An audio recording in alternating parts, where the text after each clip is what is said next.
Hello and welcome everybody to this very special day. Thank you for joining us. We are all prepared as best as we can, and we're very blessed to have you with us on this day. And thank you so much to everyone who is playing a part in this wonderful celebration of a person with a backstory, a teacher who lived in challenging times, some of the most challenging perhaps in modern history, who brings a body of work with much context, which is highly valuable. And when we explore that deeper context, it can give us insight into how we can walk and deploy ourselves in a meaningful and effective way. Something for myself, if I may, for a moment, is to consider, how can I walk lawfully so that I reduce as much as possible the any harm that I may do, whether directly or indirectly. And so, with this wonderful day, I would like to bring forth a wonderful gentleman who has proclaimed this day, June 23rd, as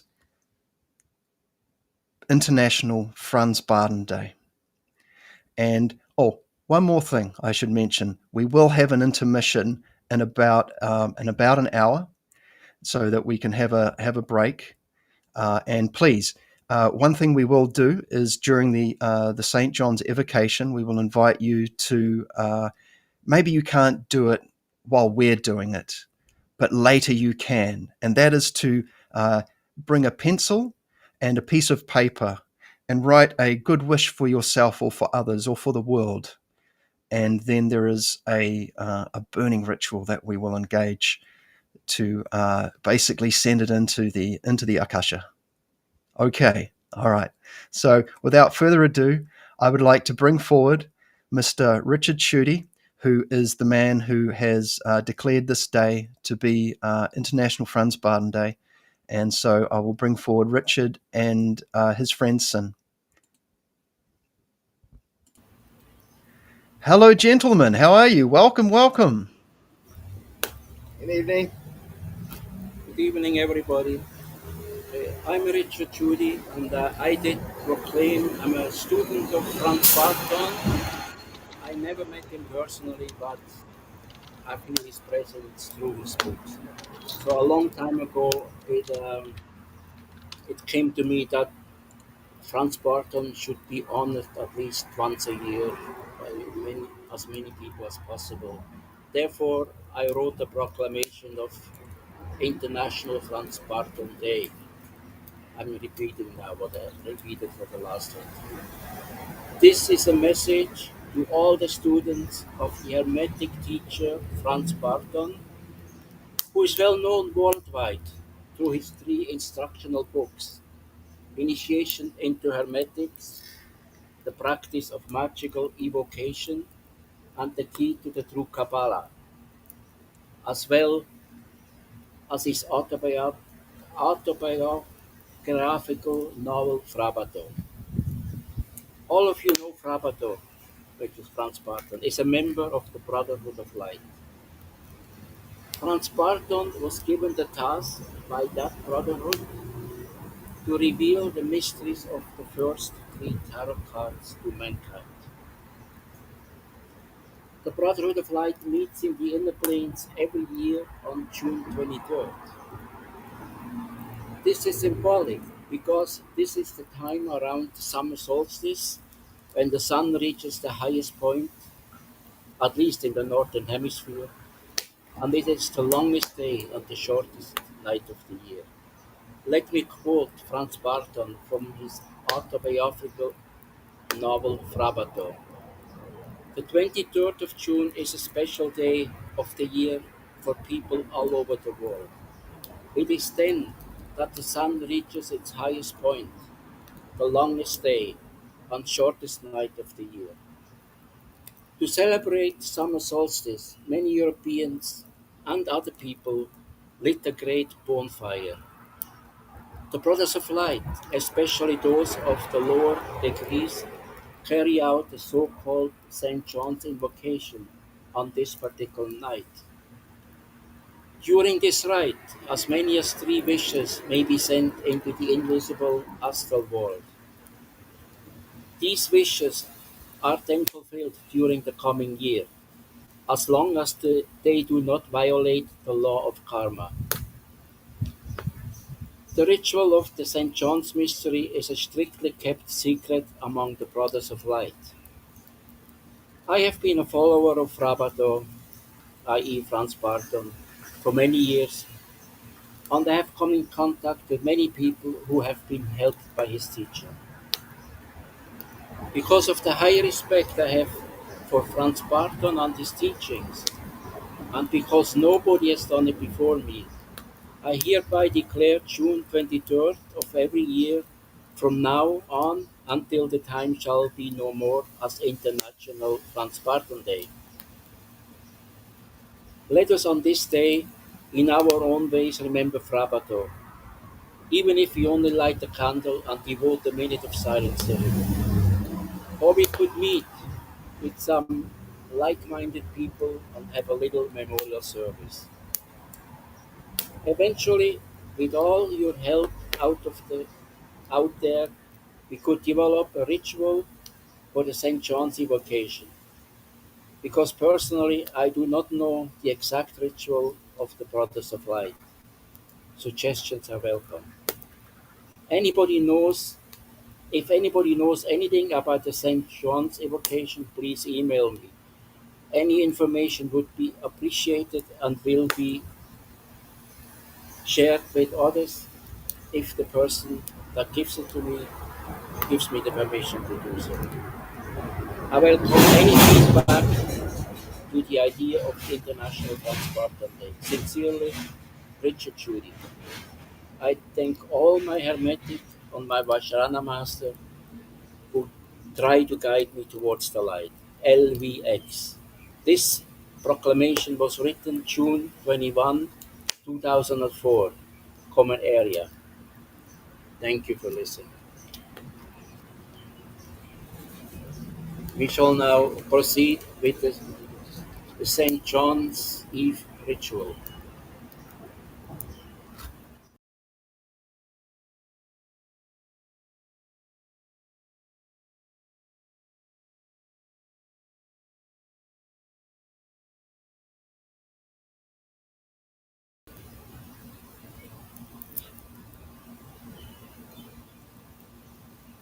May those who are the great guides and guardians of humanity bless every one of us.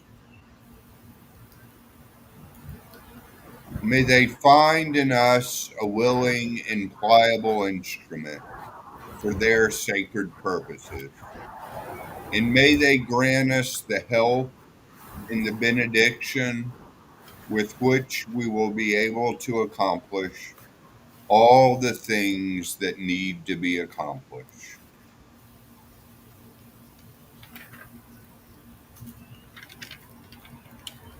We shall now proceed with the St. John's evocation.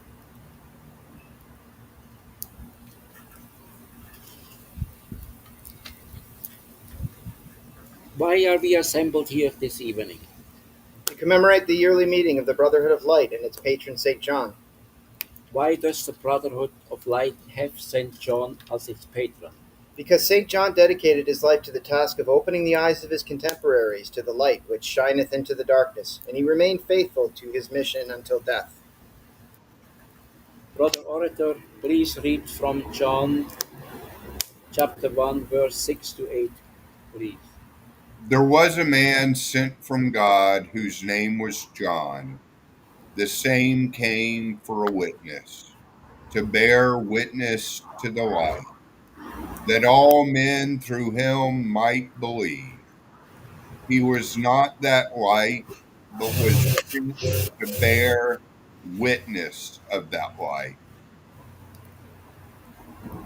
In which manner does the Brotherhood of Light celebrate his patron? By burning a log from the past year, and by offering corn and wine, and by kindling a new fire in our hearts of aspirations for the coming year. Why are we burning a log from the last year? So that the past year with its shortcomings will not retain any link to us or hinder us as we concentrate entirely on the present and fix our attention on the beauty of the future. And thus will we be guided by the wisdom of the eternal light. Why do we offer corn and wine? Corn and wine are symbols of the senses and spirit and are considered by us an offering to the divine providence. We offer them to show that we are conscious beings and building stones which together form a living organism, the temple of mankind.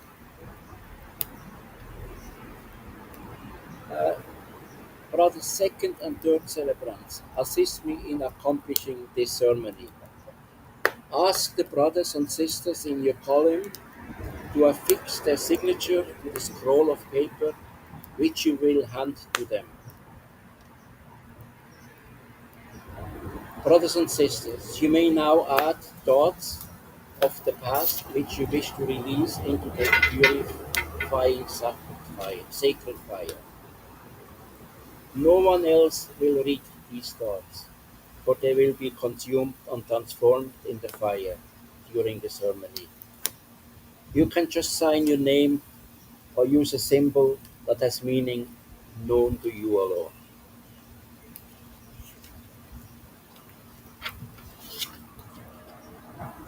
Brother Orator, I ask you as the conscience of our brotherhood, should we burn the scroll of the past year to wipe out all suffering and to renew the traces of all that disturbed our harmony, thereby creating obstacles which opposed our efforts in smoothing the original rough stone?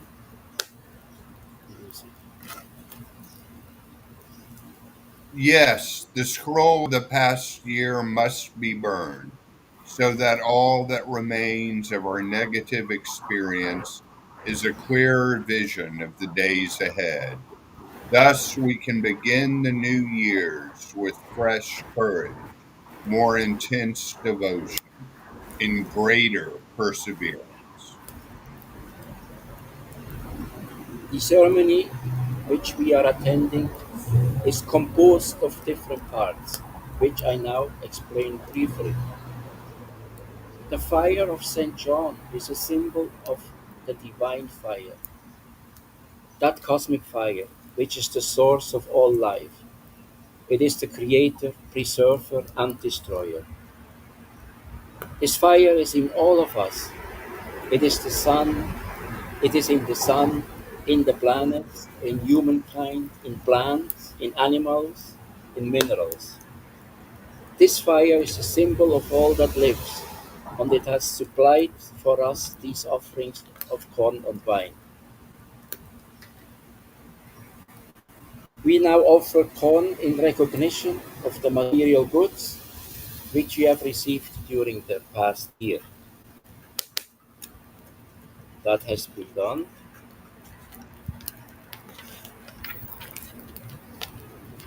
Now we offer wine in recognition of all the energies and consolations we received during the past year. Excellent. Then, now by disposing our names in the fire, it will transform all our thoughts, desires, words, and deeds of the past year. From the ashes will be resurrected like the phoenix, only that which is eternal and positive in our thoughts, in our words and actions. In other words, the new year will bring us only the fruit of good deeds done in the past year. Through the strength we gain from this ceremony, We will grow in wisdom, and every trace of past misdeeds will disappear. All quarrels and animosities will have disturbed the harmony between us, will vanish as the smoke in the night air, and we will renew our efforts to erase all that is contrary in us to the evolution of mankind. Finally, we clasp our hands and form the fraternal chain. Oh, if we do that now. Yeah, okay. Kind of missed a part of it. Yeah. It's okay. We do it a little bit later. We will be united in our individual moral and spiritual development. We will be united in promoting a just peace between peoples and nations.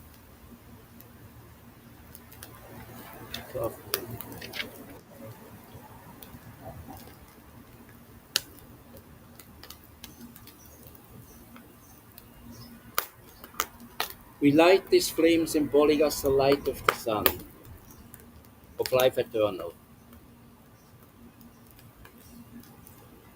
Let us invoke the spiritual force of this light or meditate on these words of the Upanishads. Ever present Son, irreplaceable, overseer and organizer of all life, Son of the Lord of creation, send forth your rays, bring forth your light. I meditate on your life. This life, which is in the universe, is also within me. It is part of me. As the body returns to ashes, the breath merges with grand immortal breath. Om.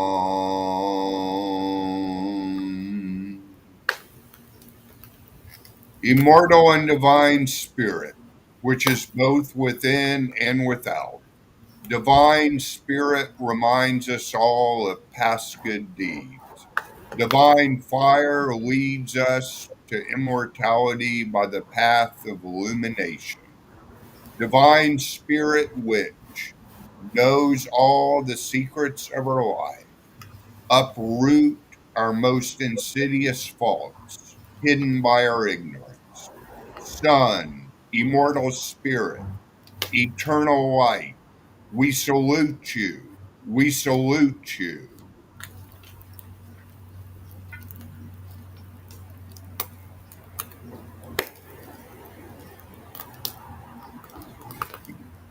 You do that for me.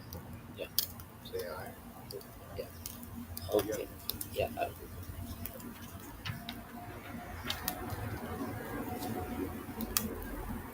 we offer this corn, symbol and recognition of the good things which we receive during this year. If you have a little fire at home and have corn, you can throw it in the fire. Otherwise, do it in your mind. Just say aye. You have to mind? Yeah. Okay. We offer this wine, symbol and recognition of the pure spiritual teachings which we received during this year.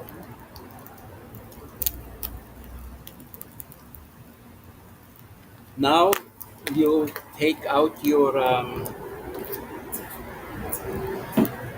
little paper where you wrote down your wish for the coming new year, and it will be burned in this sacred fire. If you don't have a fire right now, you can do it later privately in your pocket.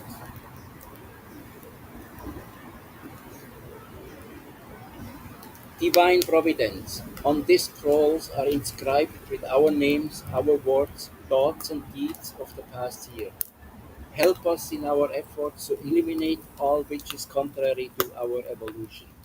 Sacred fire of St. John, consume these papers, and this act is symbolic of our liberation from all that paralyzed our efforts towards the light.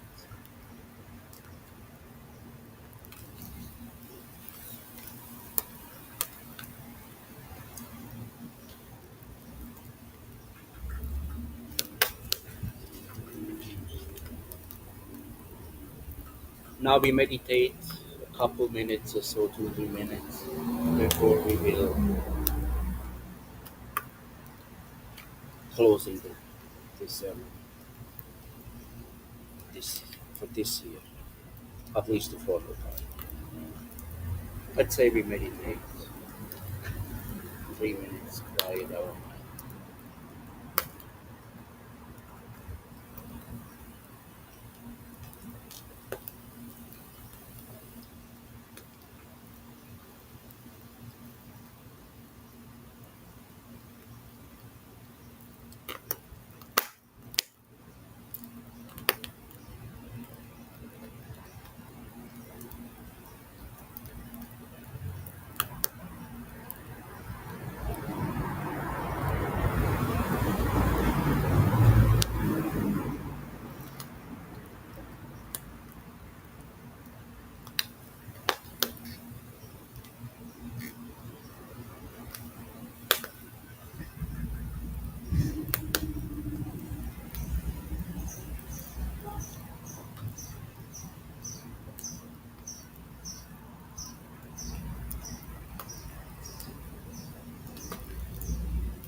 Chain of brotherhood.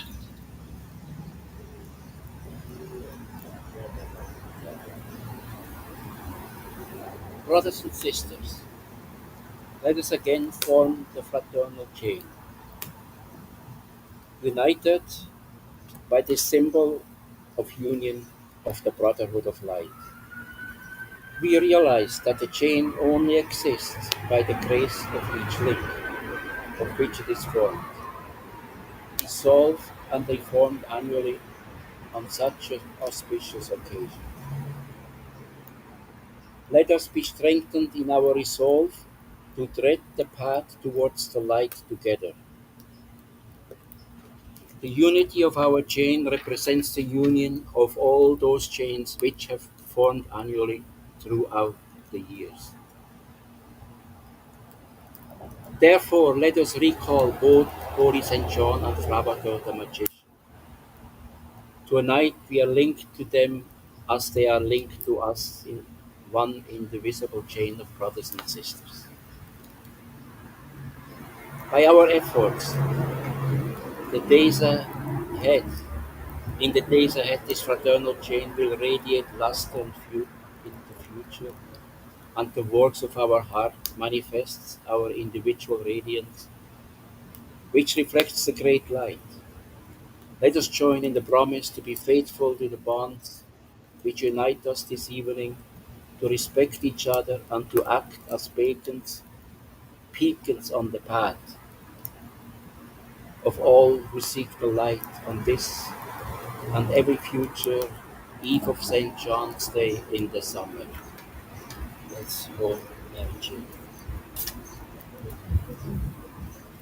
Is there anybody else coming? Okay.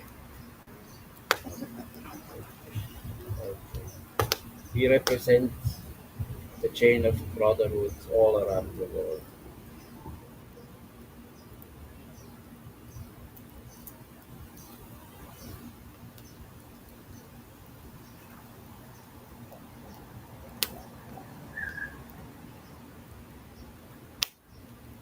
Please join us in your mind.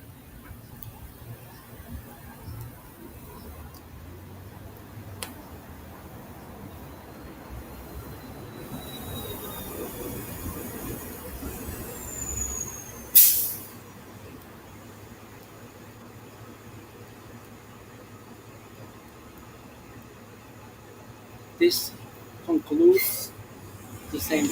John's Invocation for the year 2025. Um, Not AD, what is it? What? AD. Yeah. Or you can make up another set of letters if you want. Thank you very much for participating. Thank you, everybody. Thank you, Clint.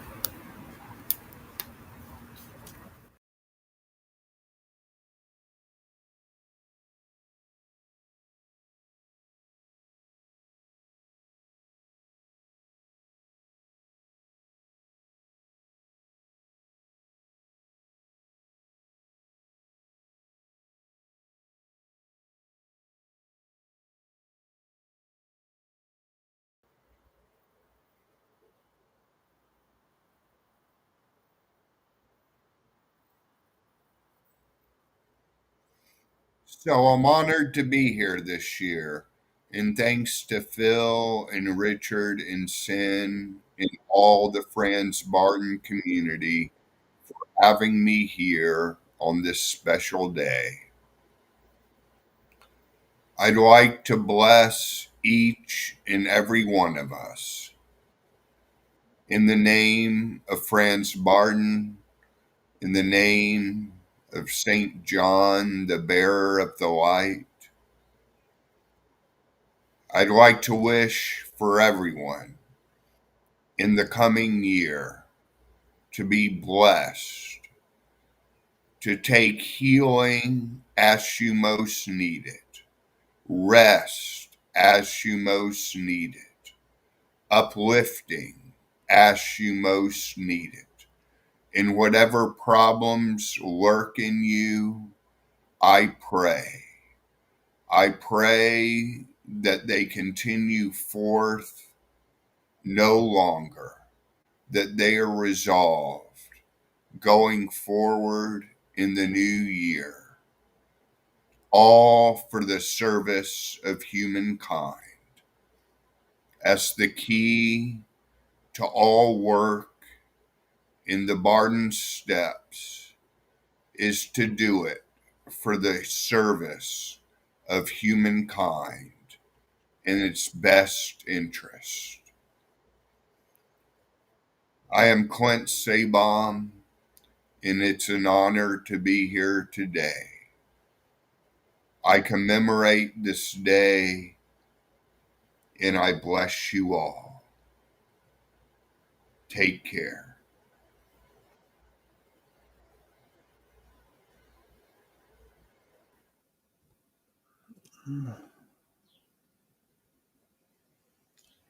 How wonderful. Thank you so much to our wonderful contributors so far. There is much more to share with everyone today. What I'm about to bring forward is another group of teachers, well-known practices, commenters, and contributors. Thank you, Clint. Thank you, Sin. And thank you, Richard. And now I would like to bring forward more members from the Franz Bardon community. And this will be the first set of videos, and then we will have a 10-minute intermission. So this next group of videos will be approximately 50 minutes, and then we will have a break, and then we have some more videos to bring forward. So I hope you enjoy the contributions that these wonderful authors, teachers, presenters, contributors bring forward to our wonderful, wonderful Franz Bardon community.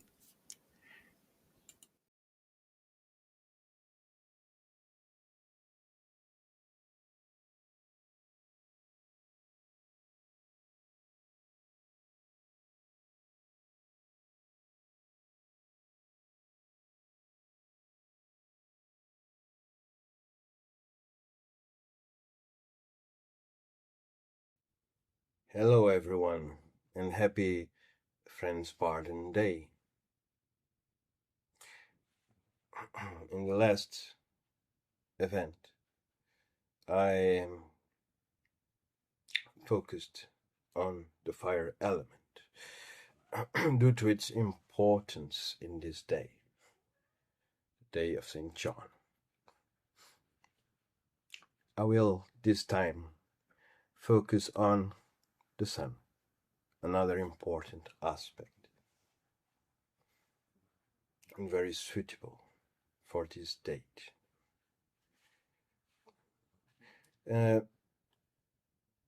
Regarding this, I will be reading from a book I have submitted to Falcon Books Publishing called Beyond the Veil of Illusion. It has been submitted a couple of years ago and should be published somewhere in time. It goes from the grade of Jupiter, initiations into the magic of Jupiter, to the grade of the Sun, working with the original intelligence, and finally the grade of Mars. I will be reading from the grade of the Sun in the hopes that it will shed some light over you.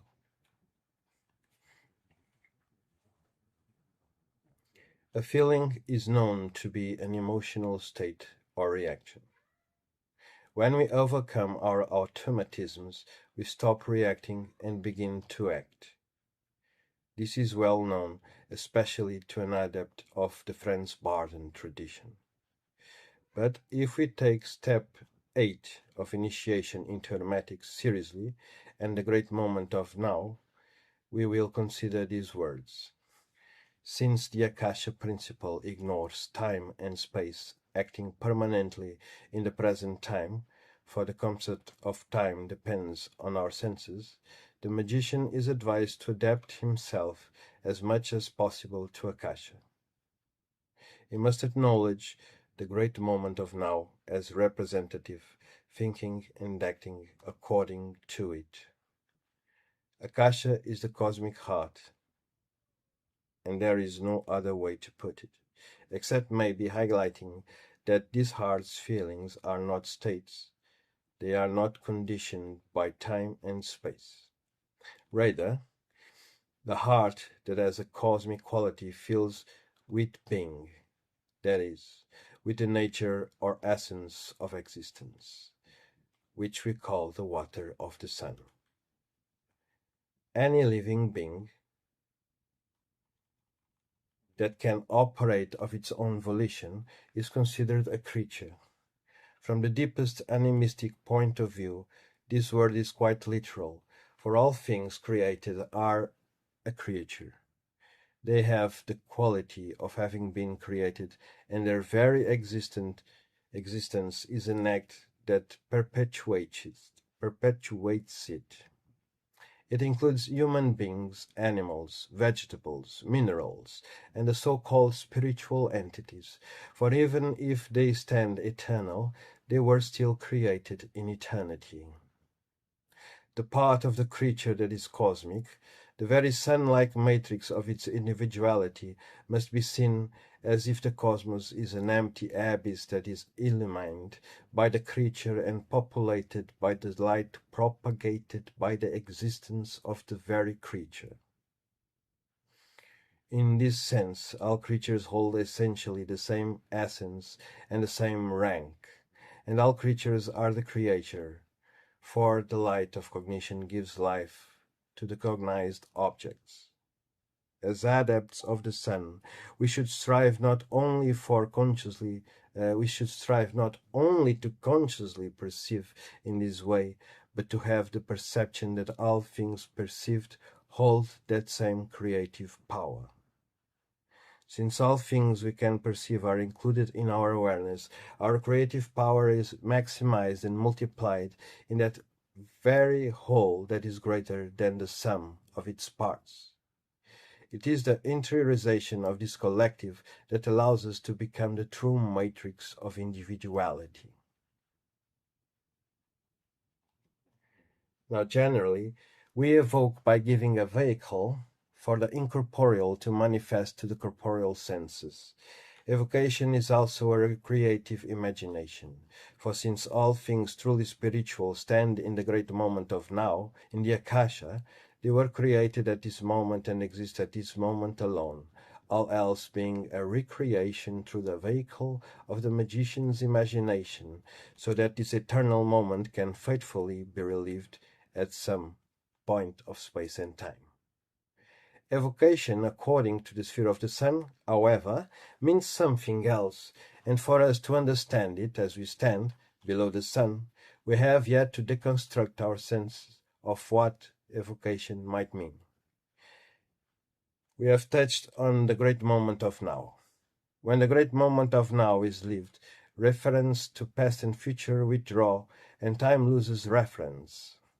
Without reference, time is timeless. The Akasha materializes from out of what once was limited time, and it appears under the form of what we deem ourselves to call the great moment of now. If we can do the same to the concept of God or of being, we are left with the nature of the Supreme Being. Remove all limitations, conditions, and references to the word God, and God is unveiled, and God appears. When God appears, the universe and morality, nature and human fortune disappear. If we apply this same technique to any being, say, for the sake of example, Emredo, the seventh intelligence from the moon sphere embodies the practice of magical evocation, capable of aligning the magician with the greatest luck, we, as well, are left with God. God, now, however, appears as the very initial spark of inspiration that brings Emredo into being.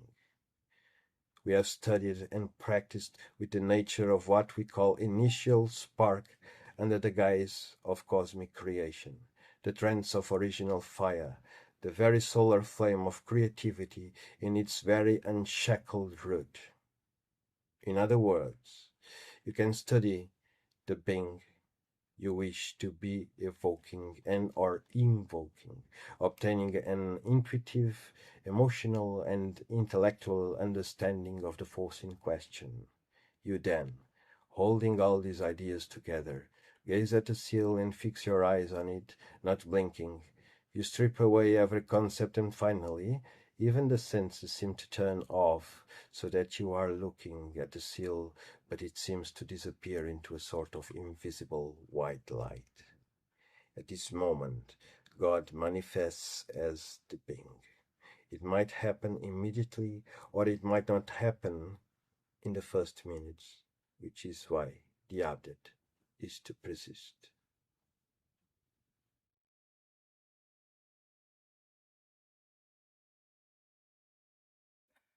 Hi everyone, I'm Didi. Hey everybody, Armand here, G-Skills, and happy International Franz Bardon Day. And we just wanted to share a little bit about our experiences with the training, of course, and what it means for us and what it also means to teach this material. And yeah, I can just definitely say that Hermetics changed everything for me personally, and I think for us as well, right? Absolutely. Personally, I was already training a lot, internal training, before I found Hermetics. Or you could better say Hermetics found me, because I think I was ready at the exact time for this sort of information, being first prepared through internal training, Tai Chi, Qigong training. But then I always felt that something was missing, something was lacking. I already had experiences getting more and more reconnected to myself, to my energy. But from there, I got more and more questions that my teacher at that time just couldn't answer for me. And so I was already very much interested into the Taoist point of view, the microcosm, macrocosm, because when I was young, I was so unbelievably connected to nature. And I found I lost something of the magic as I grew up and came more and more into contraction. And so, but I always had this longing to return home again, to come back again. And the internal training that I first started already got me a long way of reconnecting to myself. But as I said, I was missing the answers to the bigger questions I had of who am I, what is my purpose here, etc. And right at that moment, Hermetics came into my life through the person of Mark Rasmus, who I will forever be super grateful for his teachings. And first time I got into the teaching, it really felt like coming home, and everything started to make sense for me. And it filled in all the gaps, and I was just super impressed with the whole layout of it, that there was absolutely nothing missing in this training.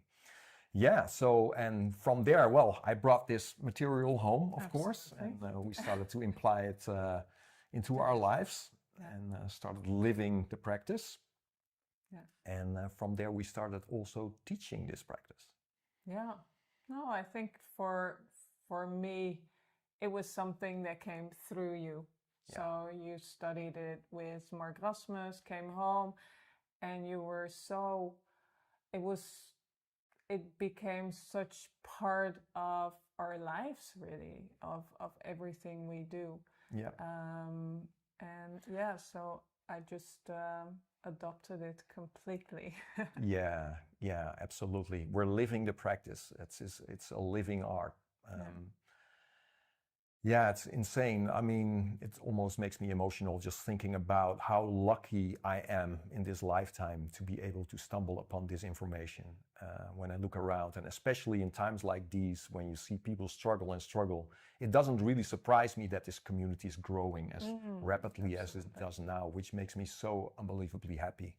The conversations we have daily with students and beautiful. The growth they experience, especially in these chaotic times now, is just unbelievable. So I'm so very proud to being part of this community. To be able to teach this material is insane for me, but it's unbelievable. And also to my teacher, Mark, of course, I want to show a lot of gratitude here for his trust in me. And then also, of course, Franz Bardon, which is this day is all about. Thank you so much for your framework. It's incredible, and every day I learn more, and that will never end. And but I do know where I'm going with this. So it's incredible. So thank you, and thanks for watching. Absolutely. See you later. Okay. Bye. Bye.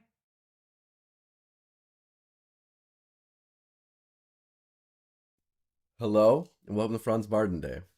My name is James Zatopa. I am a teacher and a healer, as well as a student of Franz Bardon. I want to say thank you to Phil Rice and everybody else who helped make this happen today. There's other teachers who are sharing, which I believe there are. And I want to share with you the value Franz Bardon has brought to my life as a teacher. His book, Initiation into Hermetics, is one of the most magical books I have found on the earth that touches on the universal quality of God within all religions. There is the ability to obviously read the books of all religions. In fact, I recommend this.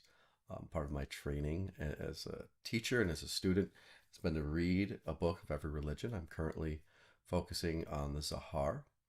I combine Bardon with multiple yogas, specifically Ophanim Yoga, Advanced Yoga Principles Yoga, Advanced Principle Yoga, Advanced Principles Yoga, AYP Yoga, as well as Qigong, Tantra, breathwork, and a few other things. But the work itself, it's a seminal work of what is the ultimate yoga in so many words. He does an amazing job of explaining the underlying qualities of things such as the elements, but he also leaves certain things to the reader's imagination. I think this is valuable. For example, if you look at the cover of his book, well, Franz Bardon lived in Eastern Europe post-World War II, a relatively conservative environment. He still was able to put the vision of Shiva and Shakti, man and woman, Abba and Amma, on the cover of his book to explain the deep intimacy that the book brings forth into life, not just with our life partners, but with God itself. His writing style is clear and concise. His exercises are effective. And frankly, for anybody who's on the path, whether they finish the work or not, I really try to get people to pick up this book and get through the first 3 steps.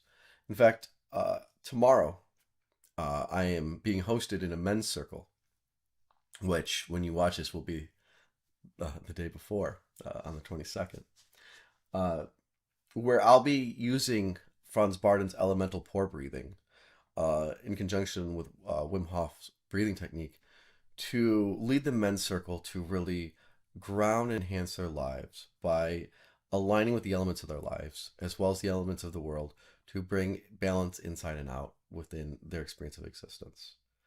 And I wouldn't have been able to come up with such a practice had I not developed that gift through the practice that Franz Bardon teaches. I think that if there was one thing I wish we had more of, it's group practice. Now, Franz wrote this book in an era where practice could lead to trouble in life. It was long before the era of yoga studios on every corner and martial arts and Qigong and Tai Chi studios available around the world. And we're in a different era these days. We're entering into an era of AI learning and robotics going to be central to our magical work as well as our life in the next few years. And I think that us getting together today really shows that there are people out there who want this world to really be heaven. Because ultimately, when you get through this work, even just a partway through it, you start experiencing the heavening of earth quality, which is the way I like to teach it. This experience that comes forth, this magical experience, is lived. And I think some people who are early on their development get hung up on keeping their lives kind of the same. They sometimes think they must be only hermits and don't realize that as you cultivate this, you may be a hermit, you may be solo, you also may be more social. You may have way more action and interaction in your life, excitement, things to not just ponder, but to go live. And the grounding to do this, while living as God, within God, experiencing God, is wonderful. It is just wonderful, the power that comes from this practice. I want to leave you, those who are watching this, with some ideas on how you can improve your own practice. And specifically, the one thing I see new students get hung up on is the lack of a physical practice. It's not the journaling, it's not the astral mirror. It's literally not understanding that your physical practice, the physical exercise that you're called to do in step one, really changes the practice and really opens up the door for your whole physical life to change, and to not neglect this part. If you're only sitting and meditating, you will have results. You'll get very far. In fact, if anything, invite friends, get them up to step 3. You'll be really thankful to get together, and your growth will exceed your expectations when you practice with others. But if you are finding yourself trying to get through a barrier, or you're trying to understand how to get to the next level, or really just to get into this past the first step, make sure you have a solid physical practice. And I'm going to go a step further. I really invite you to go and find something like a yoga studio, a Qigong studio, a Tai Chi studio, a Kabbalah study group, something where there's other interaction.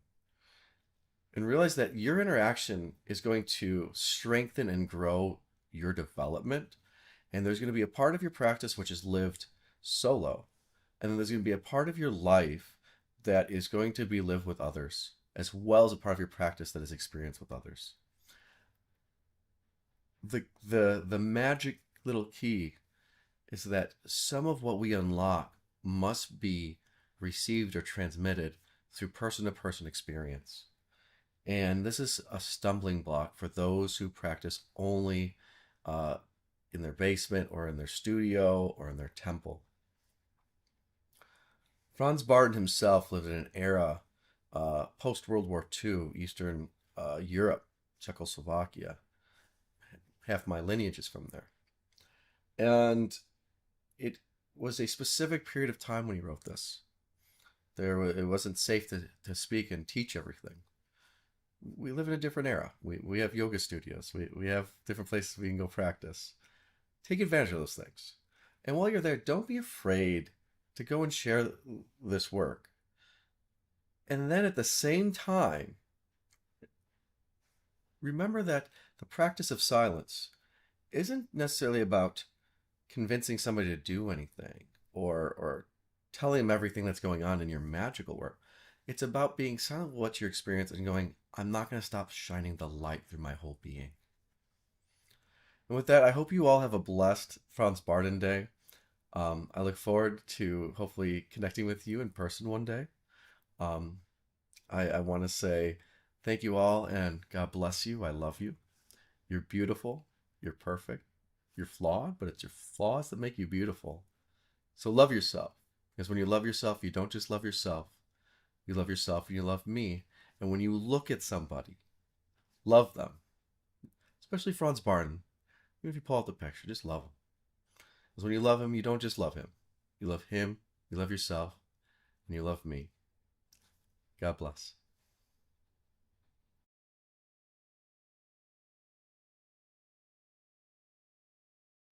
In Sacred Memory of Franz Bardon by Ray del Sol. We know him as Master Arion or as Franz Bardon.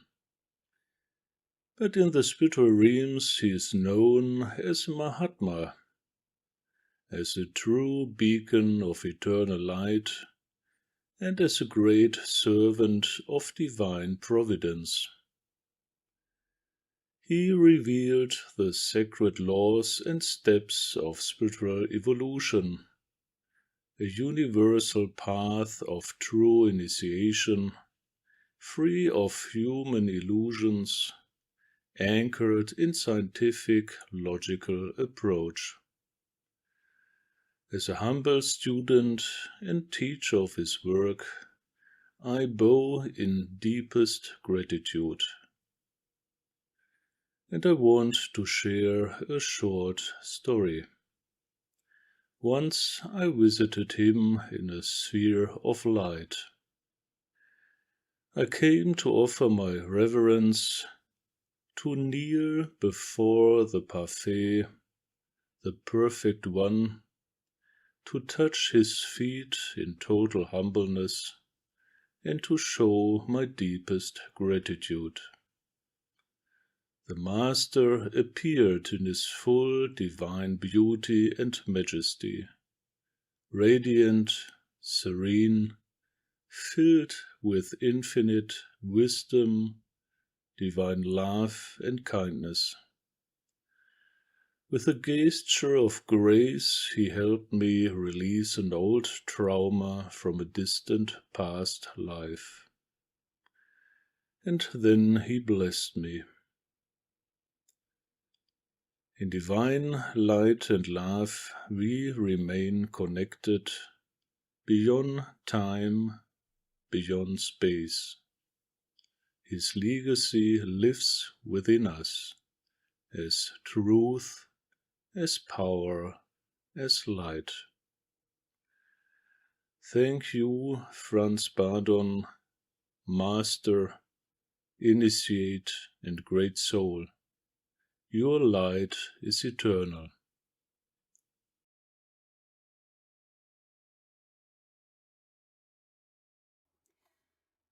Hi and greetings everyone. Happy International Franz Bardon Day. 69 years ago, Initiation into Hermetics was first published in German. And since then, the legacy of Franz Bardon has spread all over the world. And we have so many resources and communities and development in the system. And what's really fascinating about Franz Bardon's work is the path of initiation, namely self-initiation. Not everyone can find a true master or a lineage, and this is a universal system, so regardless of your religious backgrounds, you can cultivate yourself and work towards the Godhead, and also develop some magical and spiritual abilities as well. But one thing I'm most impressed about the system is that we are all created in the image of the macrocosm. And through this work, you can come to know the true potential as a microcosm in the macrocosm. I recently went to the hometown of Franz Bardon and was asked to talk a little bit about it. First, when I flew into the Czech Republic, the first thing I noticed from the plane was the sky. The clouds look, very normal, but there was just such a pristine energy and craftsmanship there. And when I was heading to Opava, it was raining very heavy for hours and hours. But I knew once I was there, there would be no rain so that I could visit his grave and not have rain involved. Going to the Czech Republic was a transformative experience because the spiritual energies are very strong there.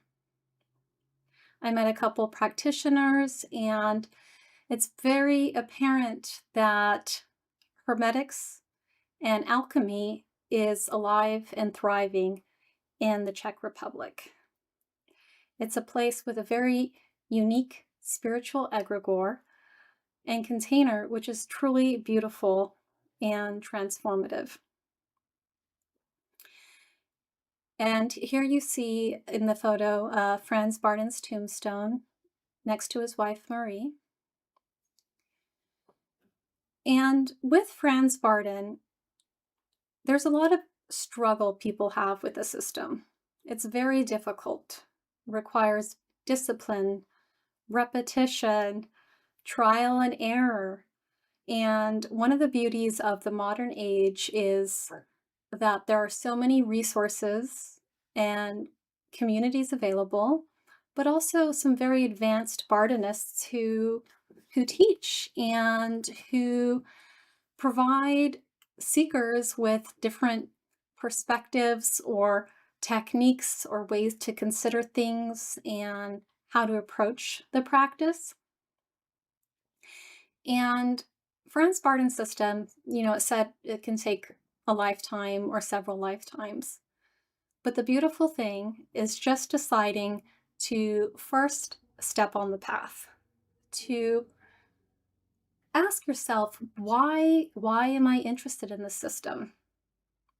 Is it you wanting to get magical powers? Are you seeking the Godhead? As you go through initiation, your questions and answers may change, and you will also change. Because as you do the inner work, you also change within yourself. But the aim is towards something more harmonious and beautiful and full of self-sovereignty. I'm wishing you all a very happy International Franz Bardon Day. May you continue the great work and many blessings on your journey.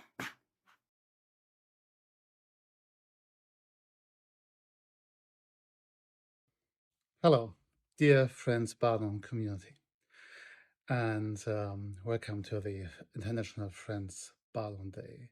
Thank you to Richard Tschudi, who initiated this event a few years ago, and thank you to Victoria Amadea, who asked me to participate in it. My name is Crystalf Maibach, and I'm a Franz Bardon practitioner from Germany. I guess most of you have read my interviews or watched a few of them, so no need to introduce myself here. And I was asked to spend a few words to this event as when this video is posted, as far as I know, it's 1 a.m. In the morning on a work day in Germany, so I'm sadly unable to participate personally. As this is my first, my first participation in this event, I'm not really sure what is expected from such a short clip. And as such, I have decided to give you a typical Crystalf advice. For me, what I want to give to you is another impulse to take the work seriously. There are a lot of teachers out there who claim the name Franz Bardon for their schools, for their courses, and mix it up with different ritual, yogic, or whatever else practices. I want to point out why there is nothing wrong with that the pure work of IRH, PME, and KTQ doesn't need addendum. You can achieve everything for yourself. Everything that a magician is already rooted in you. A magician is a human being who does all the things that human beings do consciously. So the whole work of practicing IH is making your own capabilities consciously available.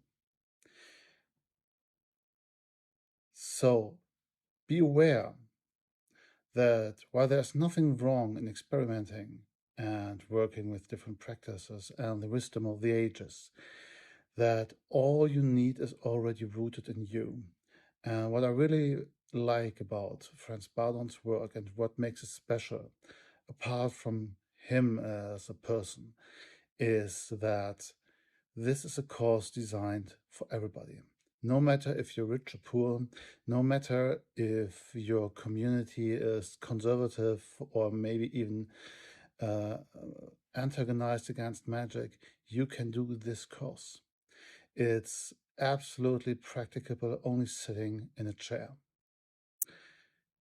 And for everybody, it's all about becoming consciously, and this makes it so special. And the second thing why it's special is because not because of the exercises. The exercises are, especially in the German and European occult context, known since years. But the ordering of these exercises, what follows after another. And he did the great work of taking away, try to order everything, all the books, all the exercises, all the rituals that you could do, and put them in a straight training program. And this is what makes Franz Bardon's way special. And so I want to give you this last advice before I close this video for this Franz Bardon International Day. Trust in yourself. Trust in you being already a magician. Simply do the exercises. And the most important thing of all, have fun. Enjoy it. When you do the exercises and the work of self-transformation, it should be an act of joy. And with this, I wish you a great Franz Bardon Day, and I hope to see you somewhere in the future soon. My best to you. Yours, Crystalf.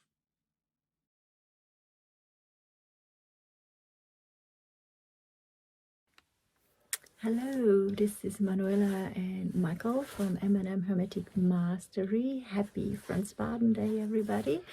And we just have to whisper because I just quickly explain where we are. So if you have a look around, we're actually underneath the Pyramid of the Sun in Bosnia. We're in the tunnels.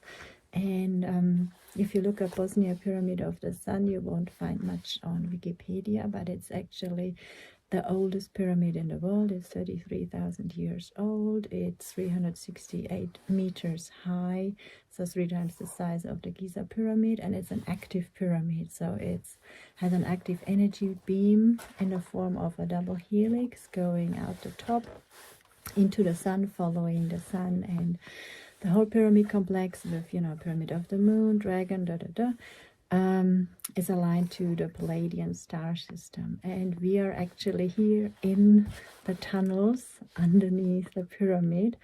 And yeah, the energy here is just incredible. And that's why we thought we record this video here for Franz Bardon Day.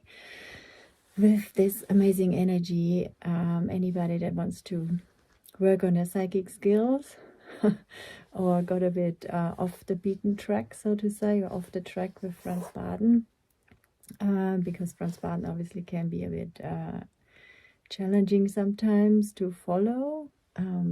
this is definitely a place to visit, and we will be offering workshops and retreats here as well, because yeah, it's just amazing. But yeah, happy Franz Bardon, and I'll hand it over to you, Michael.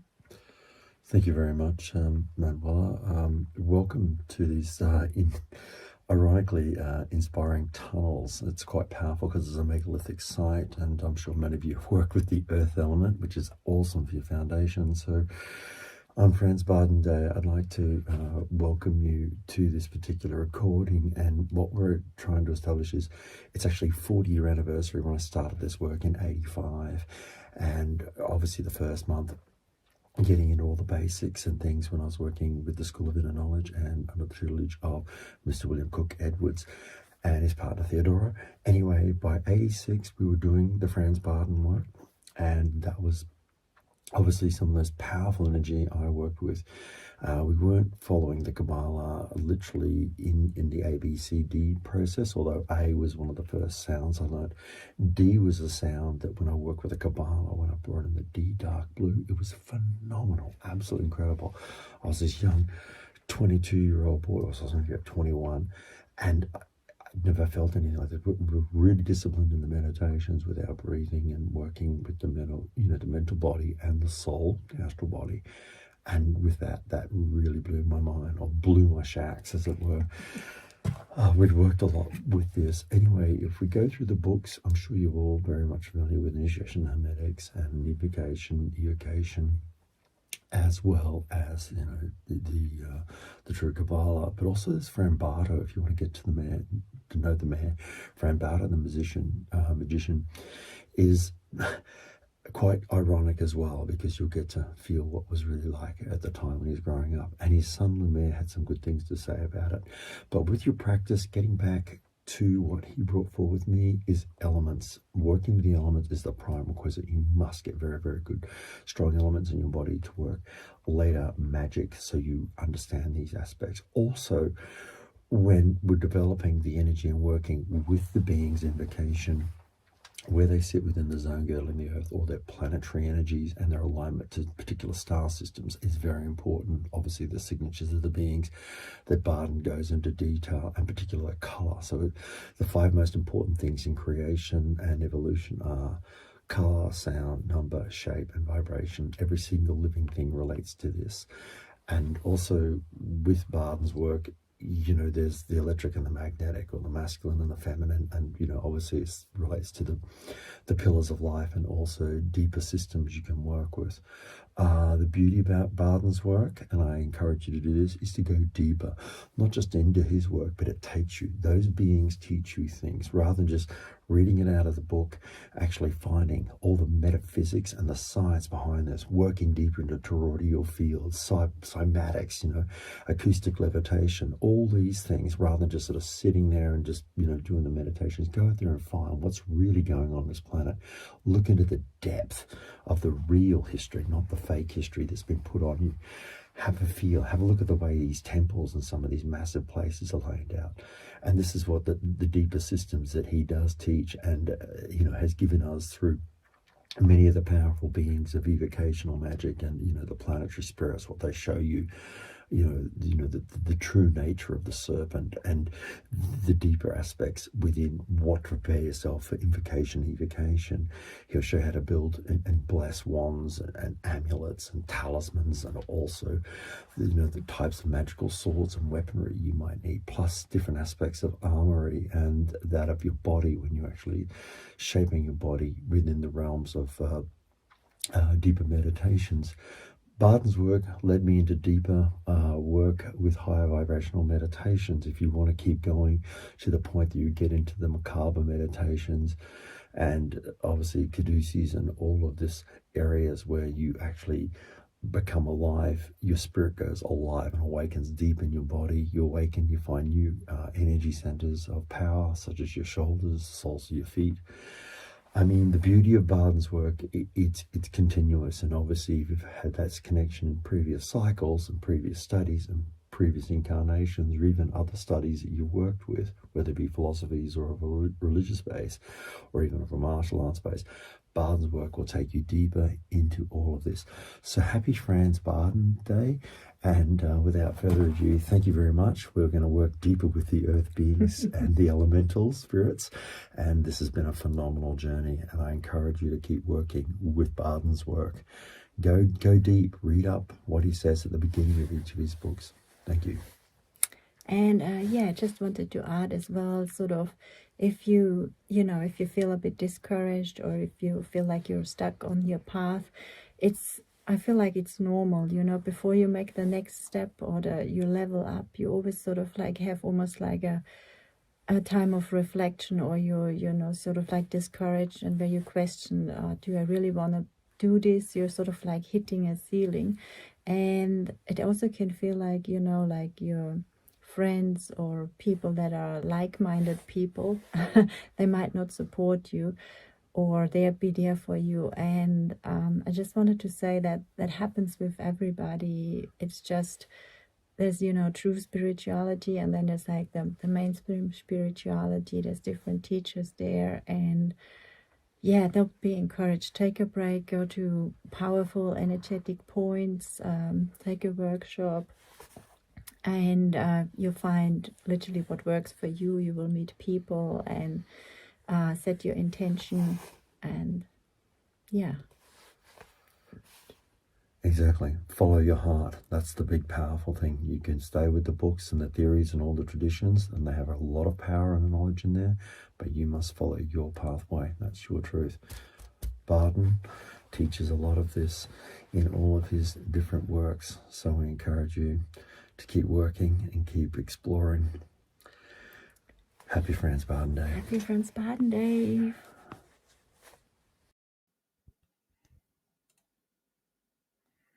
Wonderful. Oh my gosh. They're underneath the Pyramid of the Sun. If you guys haven't checked out the Bosnian pyramids, it's well worth checking out. And, you make up your own mind, obviously, but I've heard some pretty amazing things from this place. So, thank you. That was our first pre-recorded set of guest videos and contributor videos for the event today. There's more, and it's amazing what's coming up too. So I hope you guys are enjoying this. Now, what we're going to do next is we're going to take a 10-minute intermission, so everyone can maybe go boil the jug, make a cup of tea, and go do what needs to be done. And I will see you all again in about 10 minutes' time. All right. Look forward to seeing you then.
Hello, welcome back, everybody. So thank you so much. We're not going to hit the go button with the next round of guest videos just yet. I wanted to just engage with the chat a little bit, to the live audience that's with us. I'm so grateful for you guys. I think we've had up to about 33 people on at once, which may not seem much, but is actually quite a bit. So I'm so grateful for you all for hanging out in the chat. And I put a question in there.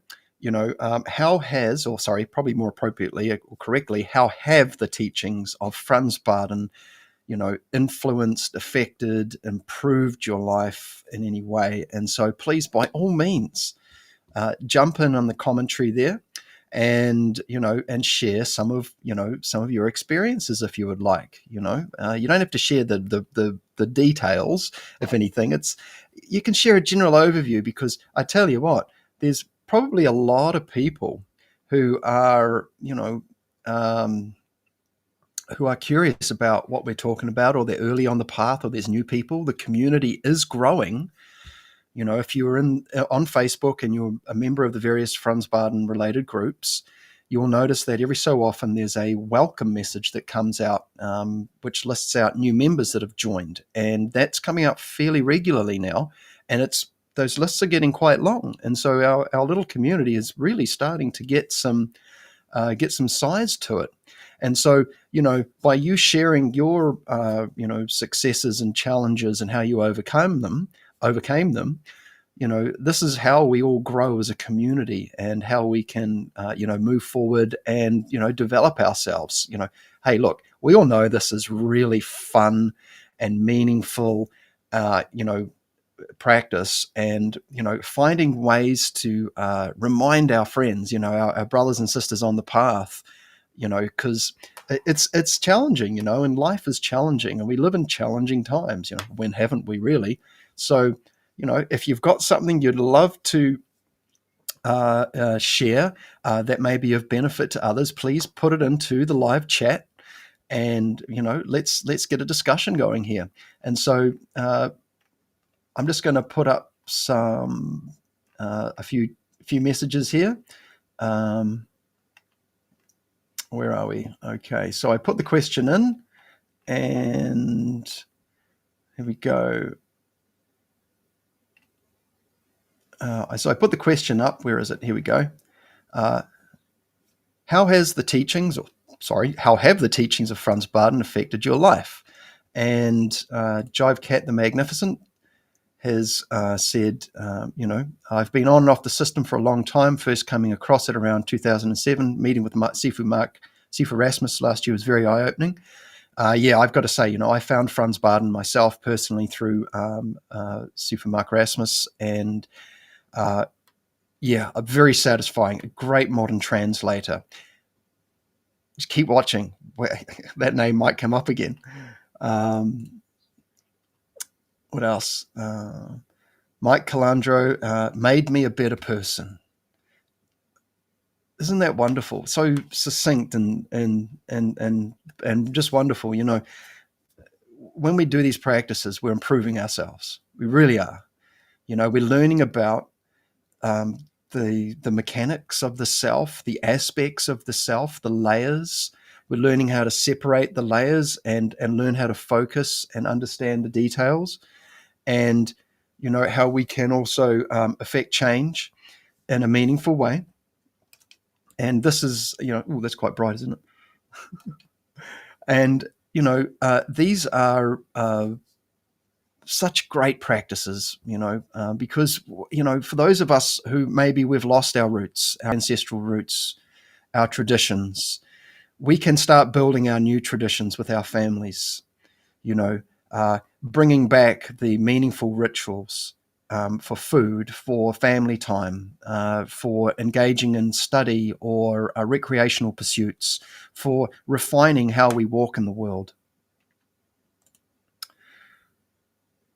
Psyche Alchemica, so wonderful to listen to these videos. Yes, it is. Aren't we lucky? I've got to say, we've had some wonderful contributions. And Nicholas Nuster has said, you cannot know how much I appreciate the live stream. Well, I am so grateful. Thank you so much for this. It's been a good test of my skills. Actually, I've had to learn some new skills to set this one up this time around. And Kat has said, yes, much love for the awesome community. The community makes things just that little bit extra special, really, doesn't it? You know, and having support and people to communicate with, you know, this transcends all religion and politics. You know, when you think about the big picture, if you take a couple of steps back and then a couple of steps back right into the meta, you know, the real meta, not the one that runs Facebook, you know, beyond any kind of duality of, you know, social constructs or political constructs or religious constructs, and that, you know, we can see the moving parts from a whole new angle, and we can see how divine providence is working to create opportunity for growth, challenges, you know, and, you know, areas of, I guess, exploration for us to grow and discover ourselves and to discover strength, and also to discover where we're not strong as well. These contrasts are important. And one last one. Psyche Alchemica says, taking the power of inner magical development in my own hands. Yes, isn't that wonderful? You know, so we're dealing with metaphysics here. You know, we're dealing with understanding cause and effect chains, the universal law principles that things operate on. And so we can become potent agents of positive change if we choose to operate like that. And so thank you, everyone. So please add some more comments into the chat, share your stories, and we'll definitely do some more comments towards the end of the video. But right now, without further ado, we've got some more videos here, and I've had some last minute ones pop in too. And so I'm just going to bring those in, and I'm just going to turn this off. And yeah, let's bring in. Oh, hang on, that one's not. There we go. I'm going to bring in our next video, and let's carry on. All right.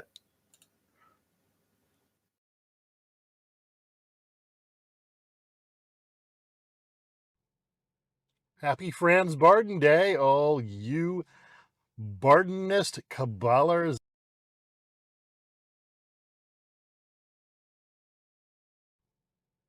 Happy Franz Bardon Day, all you Bardonist Kabbalers and magical malcontents out there. So, it is I, 60 Skills, and I just wanted to let everybody know, care of Phil, what a great day this is in the year for everyone. So, what did Franz Bardon do for me? Well, I tried reading his books many times over the years and never really could get anywhere with them until I trained with Mark Rasmus. So please keep in mind, for me, in-person training was critical to getting out of the Franz Bardon system what it had to offer. Now, I had trained for decades in Tantric Buddhist, in Taoist arts, Qigong, even some Native American shamanism, and I'd even dabbled a little bit with the Golden Dawn. And I had really good stuff, but I didn't really know how it fit together or why I was doing what I was doing. So the bottom line with Franz Bardon is Franz Bardon gave me a structure and a systemic understanding of what I was doing, which is a fancy way of stating he actually bothered to define things and gave me a way to employ what I had learned. See, here's the thing with most traditional systems. Your teacher will give you a technique, which is great, and then tell you to go practice. But what to do with it is really left up to you. And that, you know, if you don't have very good clairvoyance and you don't have very good clairaudience, can be a little tricky to figure out, which is why sometimes you'll run into these internal martial arts types who have a boatload of energy, but swear up and down there's no such thing as chi. So at a base level, the Franz Bardon system gave me a method of understanding the experiences I'd had and gave me a context in which to place them. Now, as many of you know, my groundbreaking work on letter magic, or what Franz Bardon refers to as Kabbalah, and its popularization would absolutely not have happened without Franz Bardon. The work that he did in his third book is unique in the Western world, outside of quite possibly some ultra-Orthodox writings in Hebrew that most people here would never actually get access to. His definition of the letters, what they do, how to approach them, is really amazing stuff. And at this point in time forms the, I'd say, 80% basis of what I personally do on a day-to-day level. And more importantly, that mandala on the cover of his third book gives you as a practitioner a comprehensive system of practice with set developmental points that go from 0 to 100 and back again. It's really quite remarkable what the man did, and it's really unfortunate that he died before the publication of that third book, because I think he would have had a lot more commentary on how the system fits together, what it consists of, and what you should look for along the way. But without needing to waste anyone's time, suffice to say, Franz Bardon had a significant effect upon my meditative development and practice, and I would certainly not be where I am here today without him. So I wish all of you other Bardonists, magical malcontents, and Kabbalers out there a wonderful and joyful Franz Bardon Day.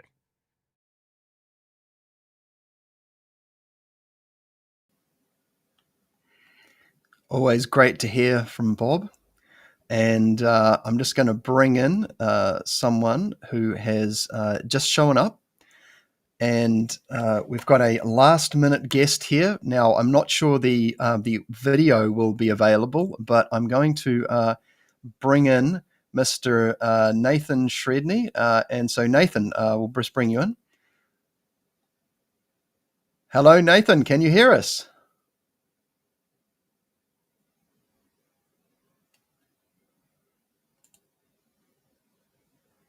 No? Okay. He might. Nathan's just run a workshop and he's on a ferry. And so I'm not sure how great his internet connection is. So we'll just hold off for a moment and see if he reconnects.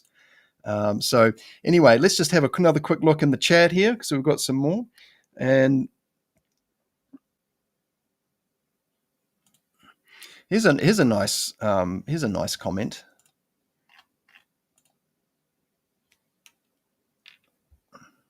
Jive Cat the Magnificent. I like how Bardon acknowledged some of the methods used by people in the manifestation community.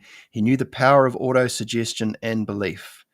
Yeah, I mean, changing your internal environment, and leveraging, familiar processes and things. I mean, he did talk about hypnotism and these things as well, and Frabato as well. There's a lot of things that we're aware of that are employed in the system. So absolutely. And I've also noticed in here, if I scroll back up a little bit, we have a notable figure from the community. Mr. Martin Faulks has said hello from Ireland. Thank you, Martin, for stopping in for a moment. And I'm sorry I cannot be with you in person today. Well, Martin, you're certainly here with us in spirit, brother. Thank you so much for all of your wonderful works, contributions, and what you continue to bring forward. You're a highly valuable member of the community, and I appreciate you greatly. I've taken much value from your teachings. And okay, well, it looks like we'll just keep moving forward, guys. So, okay, let's just move this up here. All right, cool, bananas. Okay, so what I'm going to do now is that we're going to move into the next section of video. And there's some pretty well-known names in this one too, and I really hope you enjoy this one as well. We're very blessed to have just so many wonderful teachers and contributors in this community. So I'll just cue this up. Let's do it.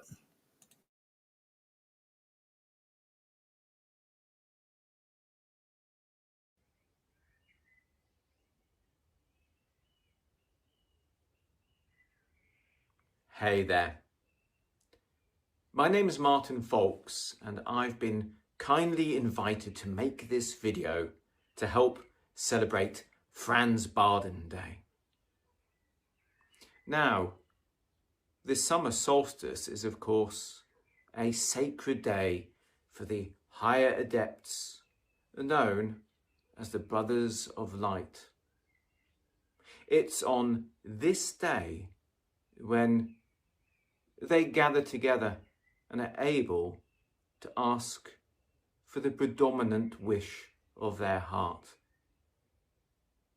But let us contemplate what advice they would give if the wish of our hearts was to gain genuine guidance.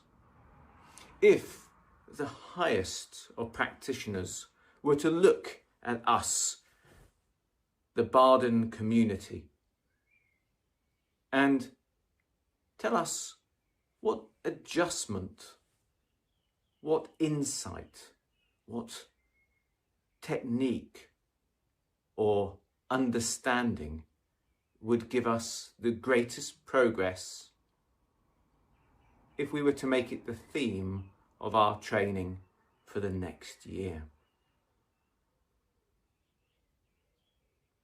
It could be that the answer to such a question would be as follows.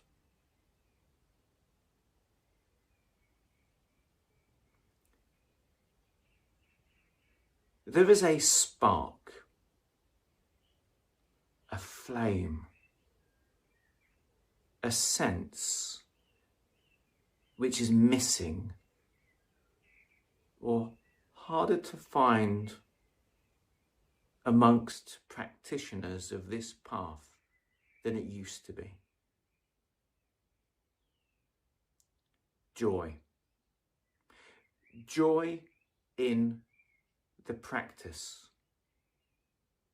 Enthusiasm towards the training.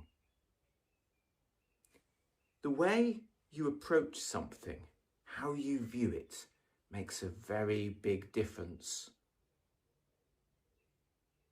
If you're attending a calligraphy class, that's very different than being given lines as punishment.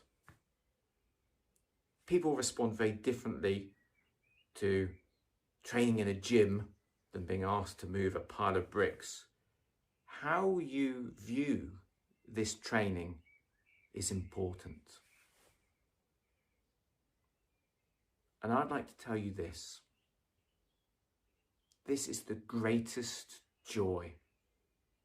This is the most exciting thing you can do.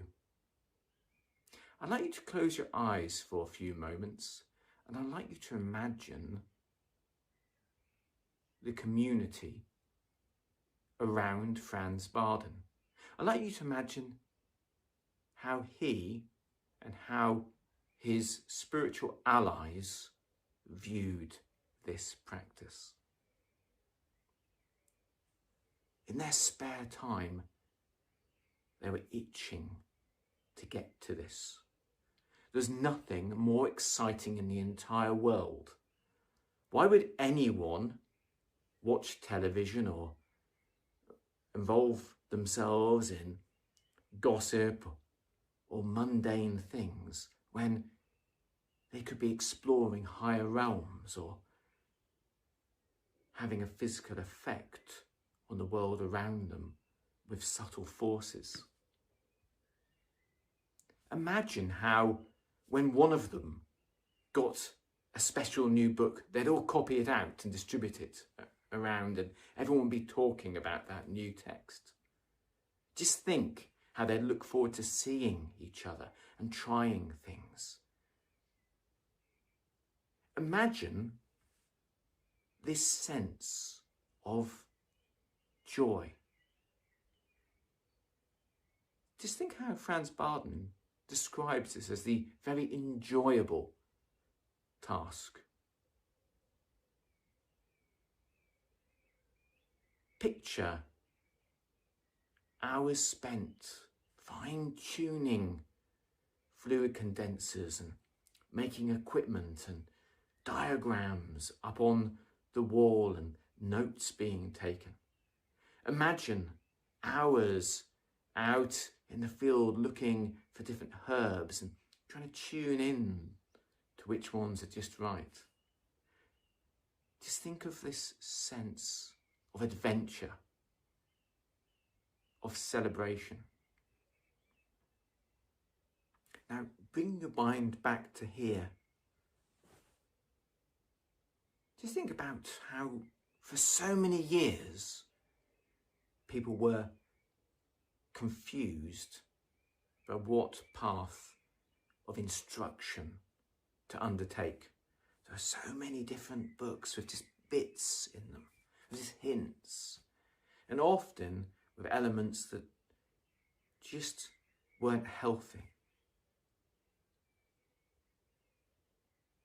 And then think how useful, how wonderful, how refreshing it was for many people to see the works that you and I can study all the time.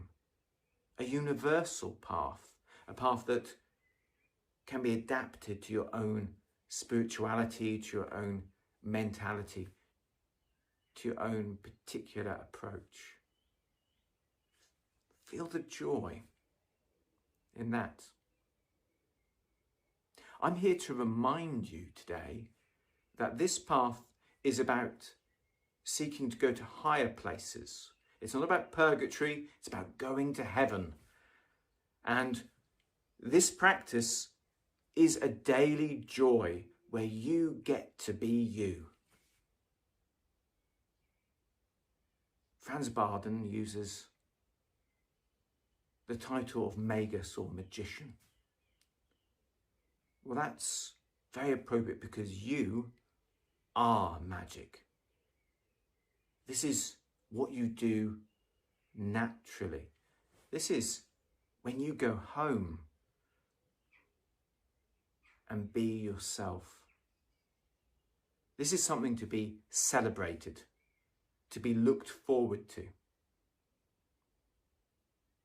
Indeed, when you open your heart to how you really feel about this, things might change. For some people, this has been a discipline they're having to force themselves to do to fit in at the end of the day. They've got to reject, entertainment. They've got to reject other things.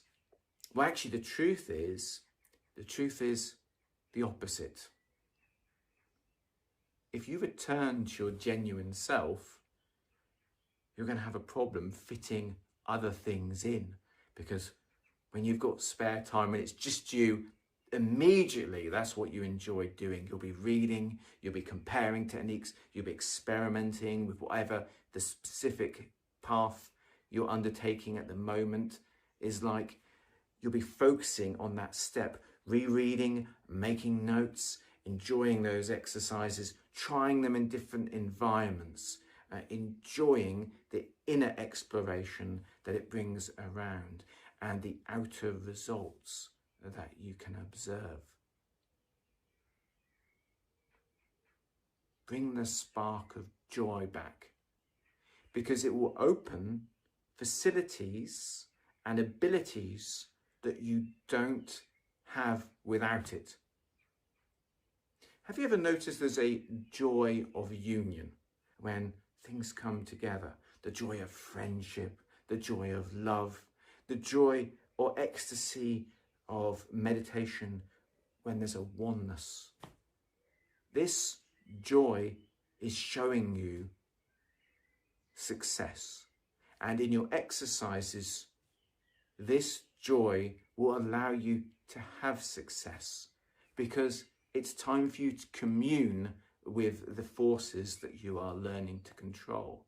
It's time for you to calm your mind and resonate with the states you're seeking to achieve.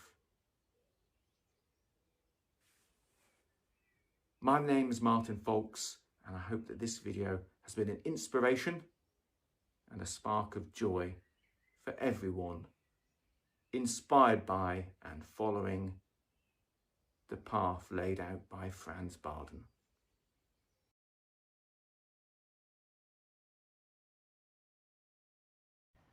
Greetings, everyone. Welcome to Franz Bardon's Day. And I just wanted to share some of this beautiful scenery from Vancouver Island and say thank you to Franz Bardon for how his teachings changed my life. When I encountered his work in the 80s, I began training with William Cook Edwards, and from the first class, my life was changed. I'd found purpose in life. I'd been investigating Buddhism, and I found the Hermetic framework, and from then on, life was renewed and had purpose. Now, I've only got a few minutes here to contribute towards this group movement and towards the video. So I want to maximize the value of the next few minutes. The essence of spiritual growth is a type of mind intention. It's how do you switch on your intuitive guidance system. And switching on the intuitive guidance system is an aspect of spirit. And the fabric of that intuitive guidance system requires you to release attachment to the body. It requires you to release attachment to your sense of self. Hello. And it requires you to be in a profound sense of release in time and space in the present moment. And g'day. So how do you do that? Well, with each exercise, no matter what skill you're doing in Bardon's framework, as you concentrate on the exercise, there's an accumulation of stillness underneath the concentration. This accumulation of stillness allows the fabric of consciousness, of spirit, to rise to the surface. And this fabric of consciousness of spirit, which rises to the surface, the door to that is stillness. The concentrated stillness allows the arising of the intuitive guidance system. That's the treasure. So in every exercise, if you really dig deep into the exercise, you'll feel the stillness arising out of the concentration. Invite that stillness up. You'll not only get better at the skill, but you'll intuitively know how the skill relates to your spiritual path. You'll intuitively know how this skill is useful in your path to service, how it benefits others, and you'll intuitively know how to ascend. It's all in the stillness underneath the concentrated mind within each exercise. So as you develop these basic fundamental exercises for initiation, you're developing a relationship with Akasha through that stillness. You're developing a relationship with the divinity within. And it doesn't take too long before you start to know how to practice. Your intuitive guidance system simply switches on. Okay, I'll turn around here. And this ability to release through that stillness and switch that intuitive guidance system on is really the fabric. If you get that, the whole initiation process intuitively, with the intuitive intellect, makes sense. It's sensible. Okay, everyone, thank you for this invitation, Phil, to share with everyone, and wish you a wonderful day. Take care.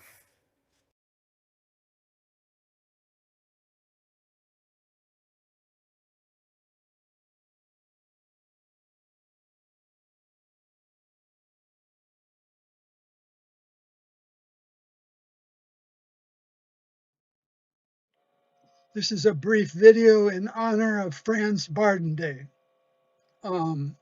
Everything I say basically is an appreciation for Bardon's pointing me in the direction of the four elements. I've learned the beauty, the wonder, the ecstasy, and the enlightenment that is in earth, air, fire, and water. My spiritual journey began in 1974 when, using a kind of modified kahuna technique, you make a ball of energy, you put in it a picture of what you want, and then you send it to your higher self. I spent an hour a day for 6 months making pictures of the three tarot cards, the Fool, the Magician, and Isis. Shortly after that, I had a dream in which the tarot cards appeared to me as living beings. And then within the next year, a friend, Martha, came to me and she handed me the first English edition of Bardon's book, Initiation into Hermetics. His 3 books each represent a different tarot card. So I was on my way making that kind of connection to the divine world. I'd also asked for a direct connection, communication with the divine world. And I discovered one day I had the ability to feel the aura of any being or person, and also the ability to describe to some extent the qualities of that spirit, its nature, its cities, powers, and its commission, what its purposes and what its inspiration was. So I was so enthusiastic with that. I spent 3 years just studying the auras of spirits from Bardon's second book, The Practice of Magical Evocation. And so in about 1978, Franz Bardon appeared to me in a dream, and I said to him, I know exactly what you're going to say. You're going to say, focus on the 4 elements and forget about working with the spirits at this point. And so that's what I did. I began more seriously studying the 4 elements. And from that study, I published several books. The 4 Elements, Tanya was kind enough to publish through Falcon Books Publishing. And Inner Traditions picked up a book, Encounters with Mermaids, and also Mermaid Sylph, Gnomes, and Salamanders, which is coming out shortly. So the elements with fire, you can, for example, I learned, I had this, Bardon has you working on your vices, making them into virtues.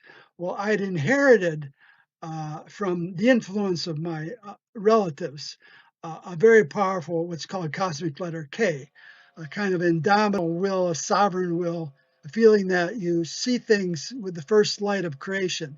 You see the true purpose behind things. So there is this kind of sovereignty to it, which, it's kind of a body-to-body transmission. You're living in someone else's shadow and they influence you.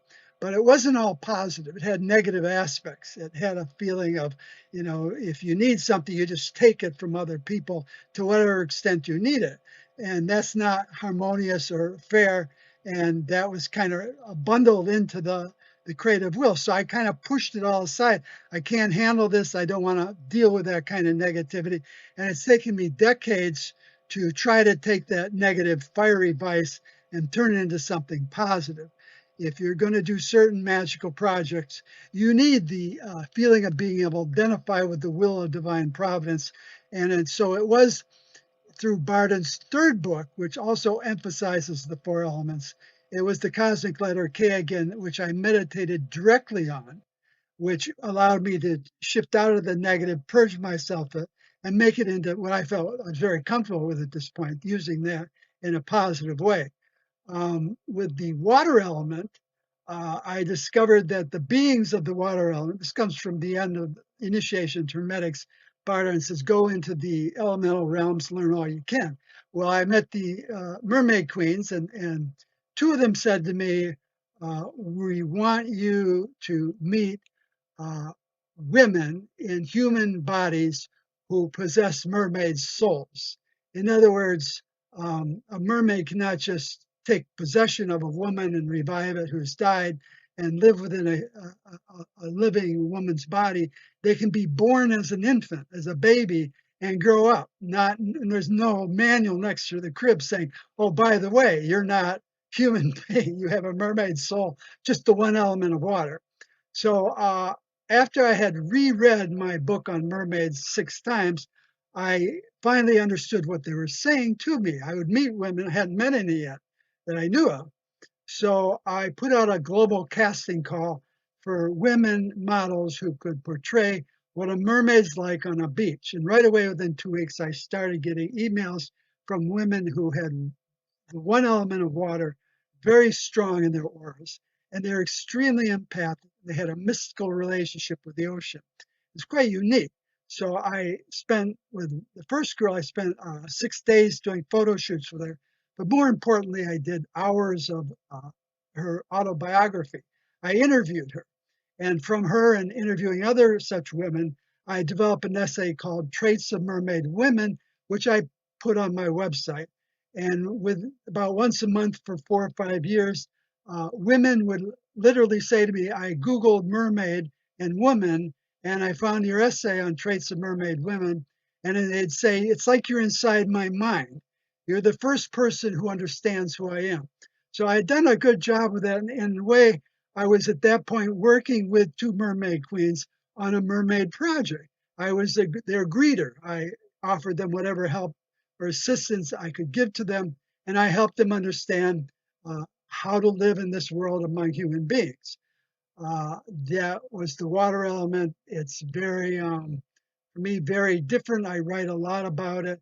There's very few human beings who, in their overt career, until very quite recently, have been able to display the depths of feeling, empathy, and magic that that type of woman embodies. Now, with the air element, I do some simple breathing techniques, wonderful way that Bardon presents them, and I get this natural, spontaneous feeling of being part of the atmosphere. Now, one of the denizens of the air element in nature, a sylph named Cargoste, described by Bardon, he said to me, one of his quotes is, the universe is on the verge of exploding because of the joy it can contain. In other words, for Cargoste, his awareness in his mind without the use of thought or cognition, he can hold the entire atmosphere of the planet in his awareness. And from that, he has this amazing sense of ecstasy. Now, what he did is he reversed engineered. In other words, he said, what if I can do this with the planet Earth's atmosphere, what would a being be like who can do that with the entire universe, everything in the universe? And so he came up with a sense of the universe on the verge of exploding. The joy of that being who oversees the universe is just beyond comprehension. So that's one of the treasures, wonders you get out of the realm of sylphs.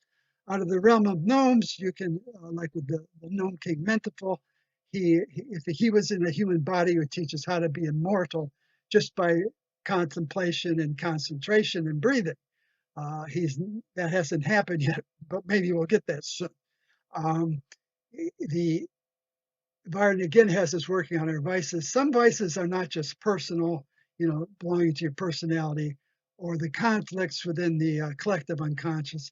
Some vices go deep down into the global unconscious, in which case, with the earth element, if you have a problem with like an obsession relating to the earth element, you work with a gnome like Mentifil, or you embody through your own work the density of the earth element, and you you get deep into that to such an extent that you feel independent and finally in control of whatever it is that had a hold of you.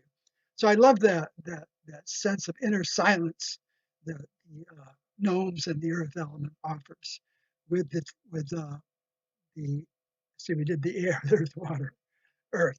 So that's the 4 elements, and I have a lot. I write about them on my website, William R. Mistele, Facebook, and you can see on youtube.com/EMEDETZ down under videos. I have Kirsten or Ava and Aaron and myself, where I would read Bardon's description of one of the elemental kings or queens. And these 2 are so psychic that without any other magic preparation, the mermaid queen would walk right into the room and sit down with us. And Ava and Aaron would then start describing this being, or they'd start interacting directly with it. So that is on YouTube, where I've listed it. So this is my, again, deep gratitude.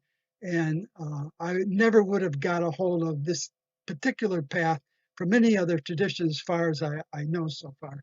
And so I'm very grateful to Franz Bardon. Thank you. Oh, my goodness. What a blessing. Well, it's some of the biggest names, biggest contributors, commenters, teachers, authors, presenters of the community. And with that, as you may have noticed for those in the live chat, last year we lost a significant member of the Bardon community, highly significant. And that, of course, is Mr. Rawn Clark. And I would like to take a moment to bring up, if I can get it here. Here we go. Take a moment to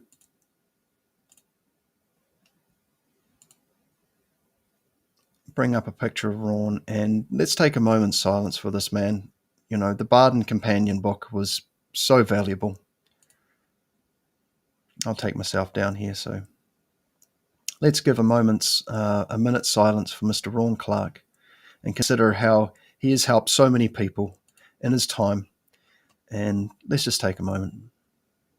Thank you, Rawn. Thank you so much.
And unfortunately, I was unable to get David Coleman, a contribution from David. We tried several times and had some technical issues, and but David did want to put something forward, and so perhaps we'll be able to get something from him that I'll be able to share with everyone after the cast. So thank you to everyone who has acknowledged the significant value that Rawn has brought to the community in so many ways. Blessings to you, Brother Rawn. Thank you.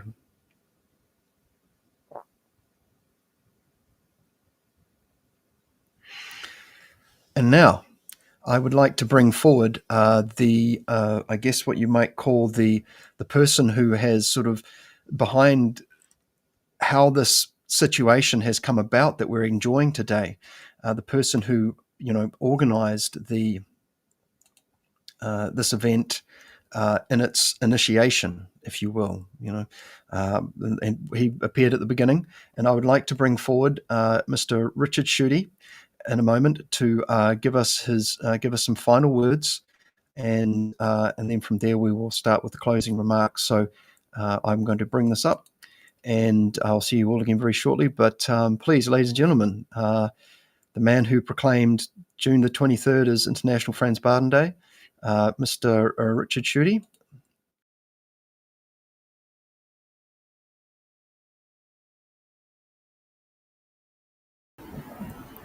Yep. Okay, my name is Richard Tschudi. I grew up in a small village in Switzerland. It's actually a middle-aged town. It's not a village with farmers, but we have a castle and so on the Rhine River. And somehow I got read in an ordinary magazine. In the back of the magazine, there was an ad. If one is interested in metaphysical books and texts, you can order a catalog from a certain book dealer in Zurich, Switzerland. And at that time, you didn't have to pay for the catalogs. You just sent them a letter, please send me a catalog. And then I got a catalog, and then I saw a book advertised, Initiation into Hermetics. It was called, in German, it's called Der Weg zum wahren Adepten, which means the path or the way to become a true adept. And they published the table of content on the. I read all these fancy words, thought control, astral projection, magical mirrors, and I didn't know what those things are. And right away, I saved up my pocket money my mother gave me every week and sent them the money and ordered the book, Initiation into Hermetics. And it totally changed my life. I had no more other ambition in life than to practice Franz Bardon, which I did. I started with thought control and pore breathing. I found that very interesting. I never knew about it. And projecting your consciousness into a book, etc. It sounded funny, but somehow it worked. And I developed a great devotion for Franz Bardon.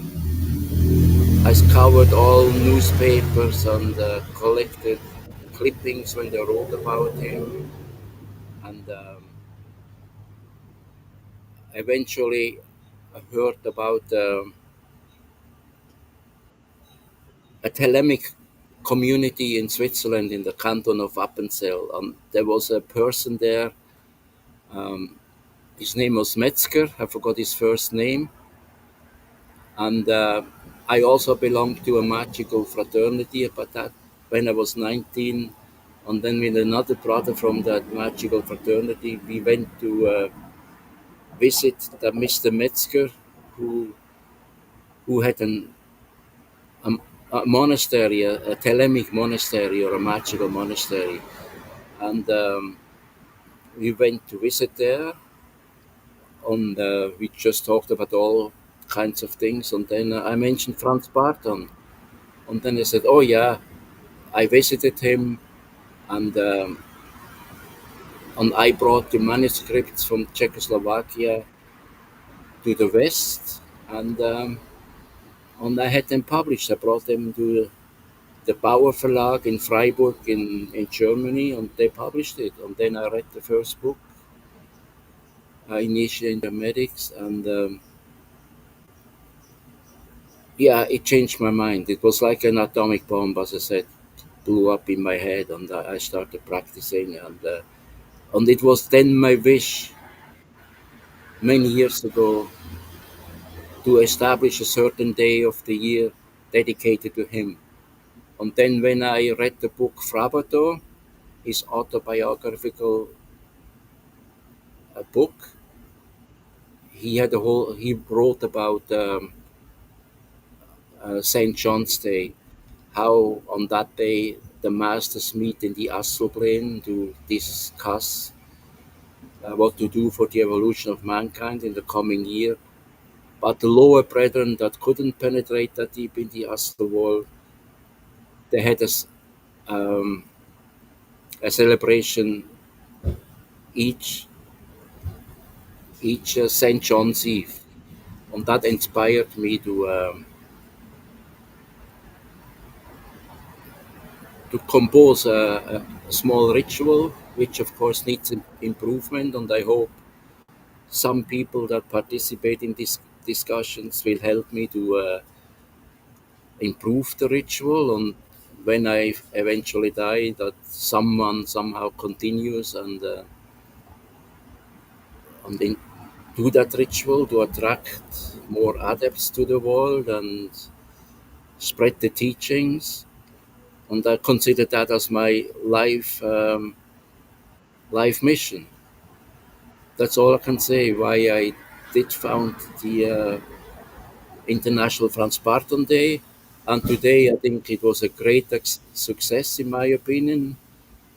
You know, I corresponded with Martin Faulks and Ray del Sol. I don't know if he needed it, if he can meet, if he remember it, but I remember it, and he wrote back to him, and I have now. I also wrote. I found out to the German publisher the address of his secretary, Otti Votova, and I wrote her a letter to Czechoslovakia. I got the address from the publisher, and she wrote me back, and I have a 4-page letter from her. And I found it. It was missed for many years, and I will, within the next couple of months, I will publish. The letter is written in German, but I will provide a translation. What she wrote back to me about Franz Bardon, and it's quite a letter. It's a 4-page handwritten letter, and I will publish it with Phil Rice on his website. So that is my involvement with Franz Bardon. I just wanted to be a mediator from his books to the wider public, and that's why I did some research on St. John's Day. It's a very famous day among the Freemasons, because the Freemasons also bring light to to their members. You know, they do it in a different way, but it's a great organization, and it's a holiday for the Freemasons too. And people in Spain, they jump over fires and collect certain herbs. And there's a student of Franz Bardon, Peter Winsheimer. He has a small publishing company, and he translated a book from Germany about the St. John's ritual.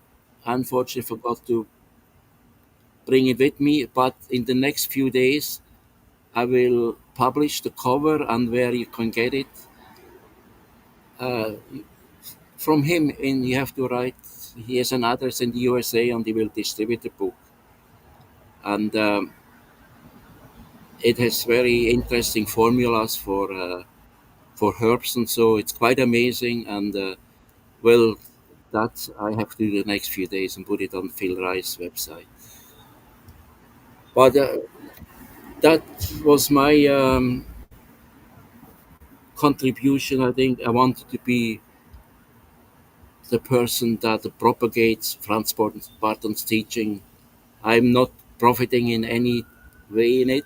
I just want him to be known in the world, and because I accepted him as my adept, and I think he should be the adept and teacher of many people. And I hardly know anybody that is not impressed by reading his books.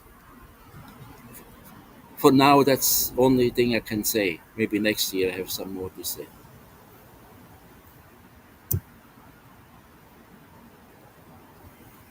Okay.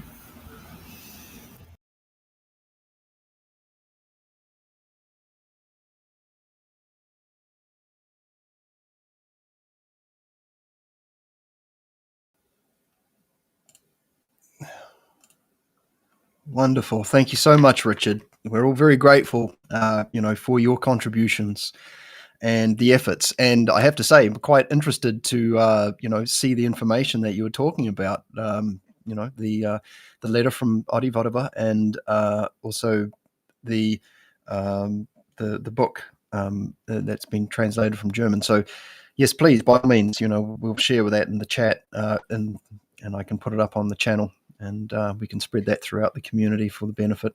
So that's very exciting. And I have to say too, recently I was very honoured to receive a temporary loan of a copy of the Lumiere and Dr. MK book, Memories of Franz Bardon, and I read through that on the weekend.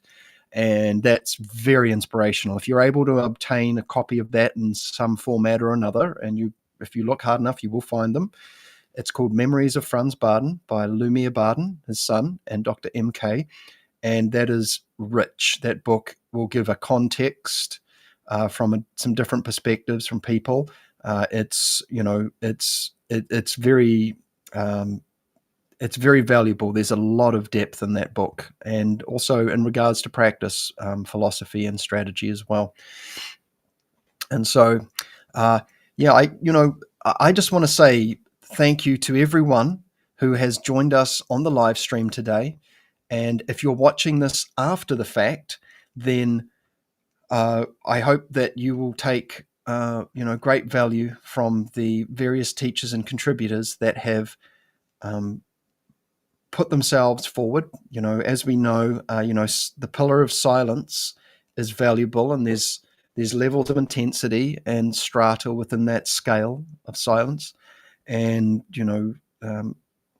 those of us who put ourselves out there, whether we use our names or pseudonyms, pen names, or if we, whether we put ourselves forward or not, we discover how that impacts our practice. But we're also aware, like Richard said, the importance and the value of keeping these teachings alive and propagating them into the world for people to take advantage of. I'm grateful to the person I found Franz Bardon through, which was Mark Rasmus. And it was great to be able to have Mark on the stream today, on the presentation. And he was, very grateful towards Mr. Franz Bardon for finding it and how it changed his life. And it's the same for myself. And I'm sure many of you, feel the same way. Please, there's comments below. This video will stay around for a while, and we'll find ways of sharing it further so that other people can, take advantage of the many wisdoms, the gems, the nuggets, the pearls, and just exposing yourself. I mean, just getting a copy of the first book. Start there, guys.